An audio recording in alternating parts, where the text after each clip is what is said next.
চালো এই ভিডিও। আসসালামু আলাইকুম রাহমাতুল্লাহ। ওয়ালাইকুম আসসালাম। তো তুমি কেমন আছো? আলহামদুলিল্লাহ ভালো আছি। তোমার নাম কি যে? আমার নাম মোহাম্মদ মুসলাহুদ্দিন মিজবা। মিসবা। তো তোমার বাড়ি কোথায়? উত্তর জলদি খলিল শাহপাড়া। কলিশাপাড়া। কলিশাপাড়া।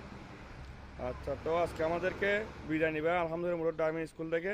তো আজকে আমাদেরকে দরজা খুলে কিছু ইঞ্জিনের পার্টসের নাম দেখাবে, ঠিক আছে? জি ইনশাআল্লাহ। আচ্ছা দেখো তো আজকে প্রথমে আগে দেখো তো দরজা আনলক করো তো রিমোট দিয়ে। কারণ রিমোটের মধ্যে কি লেখা আছে? Lock unlock. আনলক। তো এখন আমরা দরজা খোলার জন্য কি চিপ দিব তো? আনলক। হ্যাঁ, আনলকটা চিপ দাও এখন। এখন হ্যাঁ, আনলক হয়ে গেছে। আনলক চিপ দিছে, এখন দরজাটা খুলো।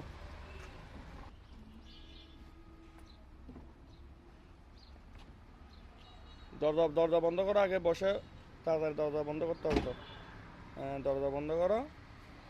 এরপরে তাহলে আগে কি করতে হবে, গাড়ি একজন ড্রাইভার প্রাপ্ত ড্রাইভার থেকে দরজা খুলে এরপরে সামনের বনাটা আলগাইয়ে তেল মোবিল চেক করে তারপর রাস্তা দিতে হবে, ঠিক আছে? তো এখন সামনের বনাটা লক কোনটা দেখাও তো? কোনটা থাকবে? এটা কোন জায়গা থাকবে এটা? ড্যাশবোর্ডে? ড্যাশবোর্ডের নিচে থাকবে। হ্যাঁ, স্টারিং এর নিচে বা ড্যাশবোর্ডের নিচে হিসেব করতে পারেন, ঠিক আছে? জি। কারণ লোগো একটা দেখা যাচ্ছে, ওটা জি। আলগা দাও। হ্যাঁ, এখন এখন চলে গেছে। এখন এখন নামো, আবার নামো, সামনে গিয়ে এসে আবার সামনে বনারটা আলগাও। তাহলে ওখানে প্রথম লক খুলছে ওখানে, আর দ্বিতীয় লক থাকবে এখানে মাঝখানে, ঠিক আছে? জি। এটা আলগা দিবে আর কি, ঠিক আছে না? জি। এখন স্টিকটা লাগাও।